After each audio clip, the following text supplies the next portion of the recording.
Hi. നമുക്ക് മനസ്സിന് സന്തോഷം തരുന്ന അല്ലെങ്കിൽ നമുക്ക് ഇഷ്ടപ്പെട്ട കാര്യങ്ങളൊക്കെ ഏതെങ്കിലും ചെയ്യണമെന്ന് തോന്നിക്കഴിഞ്ഞാൽ അത് അപ്പോഴെങ്ങ് ചെയ്യണം. പിന്നെ അത് നാളത്തേക്ക് ഒന്ന് മാറ്റി വെക്കണം, ചെയ്യലും നടക്കുമൊന്നുമില്ല. അപ്പോൾ എനിക്ക് ഡാൻസ് ചെയ്യണമെന്ന് തോന്നിക്കഴിഞ്ഞാൽ ഞാൻ ഡാൻസ് ചെയ്യാറുണ്ട്. വീഡിയോ ഒക്കെ എടുത്തിട്ട് സ്റ്റാറ്റസ് ആക്കി അപ്ലോഡ് ആക്കാറുണ്ട്. അതുപോലെ പാട്ട് പാടണം തോന്നിക്കഴിഞ്ഞാൽ ഞാൻ പാടാറുണ്ട്. ദൈവം സഹായിച്ച് എനിക്ക് പാടാൻ തീരെ അറിയില്ല, കൊള്ളുമില്ല. എന്നാലും ഞാൻ പാടും. പാടി അതിങ്ങനെ സ്വന്തമായിട്ട് ഇങ്ങനെ ആസ്വദിച്ചിങ്ങനെ ഇരിക്കും.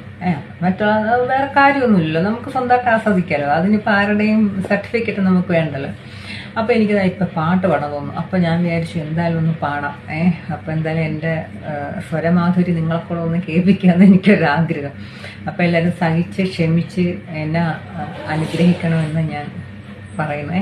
ലിറിക്സ് ഒന്നും എനിക്കത്ര ക്ലിയർ ആയിട്ട് അറിയില്ല, ഓർമ്മയിലുള്ള വെച്ചിട്ടാണ് ഞാനിപ്പോൾ പാടുന്നത് കേട്ടോ. ഇപ്പോൾ ഓക്കെ, നമുക്കൊന്ന് തുടങ്ങാം. ഓക്കെ. കിളി വന്ന് കൊഞ്ചിയ ജാലകവാതിൽ കളിയായി ചാരിയതാരേ, മുടിയിഴ കോതിയ കാറ്റിൻ കൈകൾ മധുവായി പാറിയതാരേ,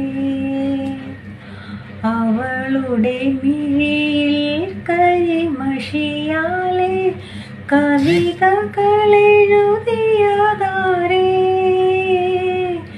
നിലവുകളെഴുതിയതാരേ, അവളെ തരളിതയാക്കിയതാരേ, വരമഞ്ഞളാടിയ രാവിൻ്റെ മാറിൽ ഒരു മഞ്ഞു തുള്ളി ഉറങ്ങി, നിമിനേരമെന്തിനോ തേങ്ങി നിലാവിൻ വിരഹമെന്നാരും മയങ്ങി. ഇത് മതി. ഇനി കൂടുതൽ കേട്ട് കഴിഞ്ഞാൽ നിങ്ങളും ഞാനും മയങ്ങിപ്പോവും. അതുകൊണ്ട് ഇതോടുകൂടി നിർത്തുന്നതാണ് നല്ലത്.